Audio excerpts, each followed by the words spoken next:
GHMC పరిధిలో నూతనంగా ఎన్నికైనటువంటి కార్పొరేటర్ అందరికీ ఆత్మీయ సమ్మేళన సభకి మరి నాగేందర్ గౌడ్ గారు కూడా హాజరయ్యారు. వారిని అడిగి తెలుసుకోవాలి. చెప్పండి సార్, ఎలా అనిపిస్తుంది అనుభూతి? సన్మాన సభ ఎలా అనిపిస్తుంది?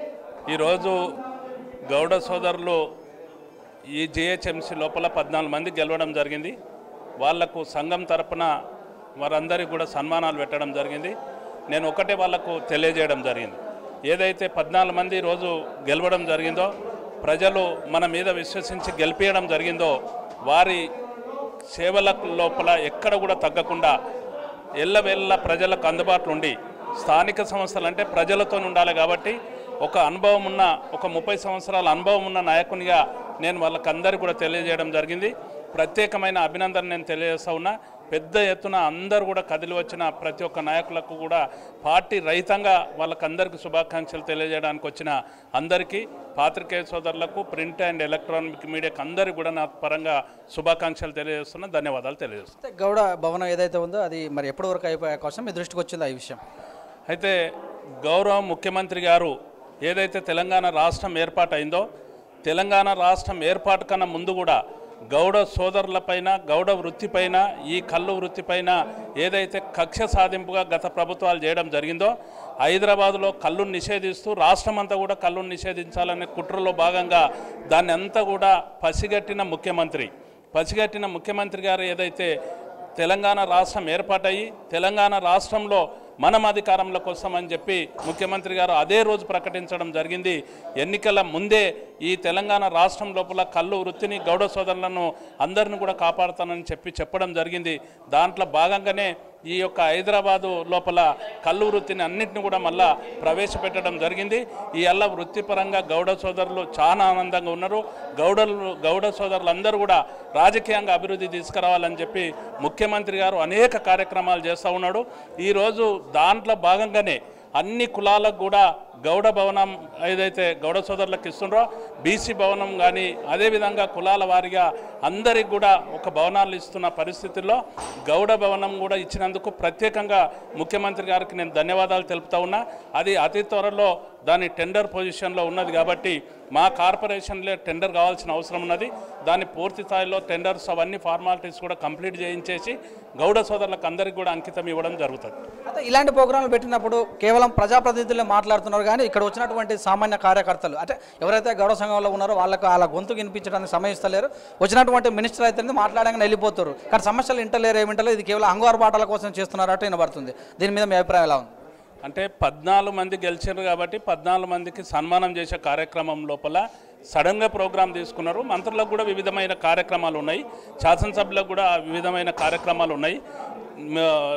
నా పరంగా కూడా నా అభిప్రాయంగా కూడా నేను తెలియజేస్తుంది ఏంటంటే, ఈ గౌడ సోదరులు, గౌడ సంఘము, మామూలు కార్యకర్తలు కూడా ఈ డిబేట్లో, ఈ చర్చలో వాళ్ళు కూడా భాగస్వాములు కావాలి. మున్ముందు ఆ విధంగా జరగాలని నేను కూడా కోరుకుంటున్నాను. ఎంతసేపు పార్టీ యొక్క కార్యకలాపాల గురించే చెప్తున్నాం. మా ప్రభుత్వం వచ్చిన తర్వాత గవర్నర్లకు బాగా చేస్తున్నామని.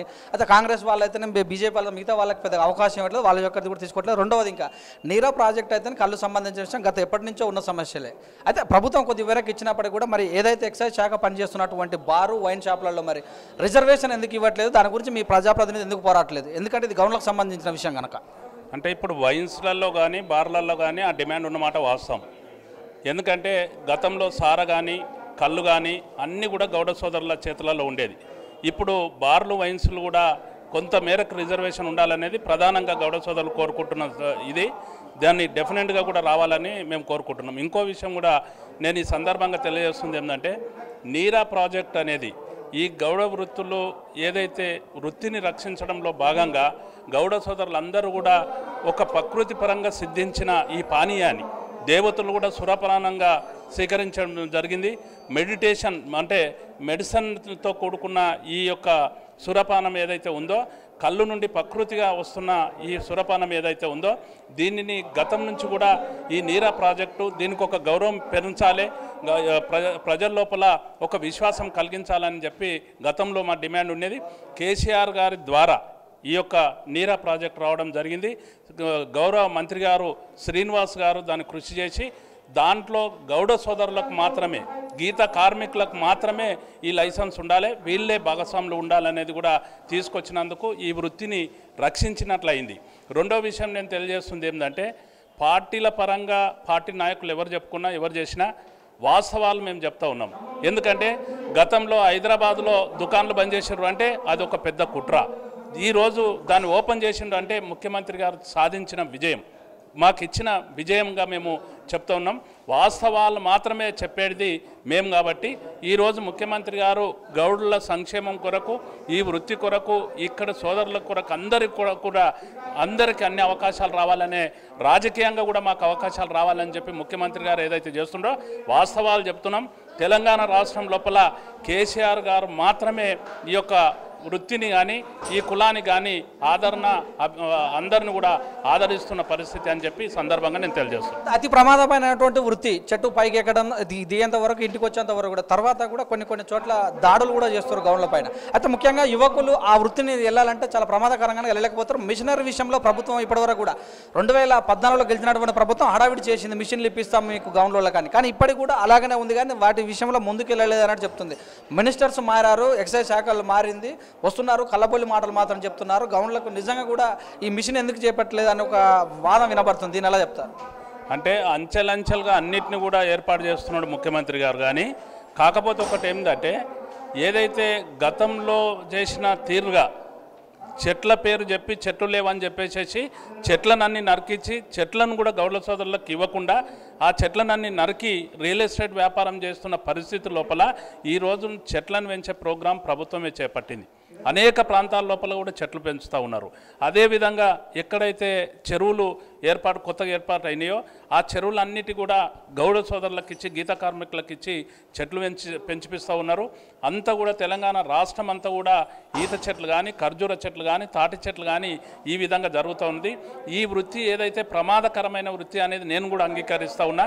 దాని ప్రమాదం ఏదన్నా జరిగినట్లయితే గతంలో మాదిరిగా కాకుండా ఈరోజు ఎక్స్గ్రేసివ్ పెంచి మళ్ళా ఆయన మరణిస్తే ఆయన కొడుకుకో వాళ్ళ కుటుంబానికో ఆ వృత్తిని మళ్ళీ అప్పగించే తీరుగా సింపులైజ్ సిస్టమ్ చేసేసి లైసెన్స్ విధానం లోపల కూడా అనేకమైన మార్పులు తెచ్చి ఈ చెట్లను పెంచేసి చెట్ల సాకు మీద ఏదైతే ఈ వృత్తి మీద దెబ్బ కొట్టాలని గత ప్రభుత్వాలు చూస్తే ప్రస్తుతం కేసీఆర్ గారి ప్రభుత్వం చెట్లనే పెంచాలి, ఈ చెట్ల నుంచి కళ్ళు రావాలి, నీరు రావాలి, ఈ విధంగా అభివృద్ధి చెందాలని చెప్పి ముఖ్యమంత్రి గారు చేస్తున్న దాన్ని మేము అందరం కూడా హర్షిస్తూ ఉన్నాం.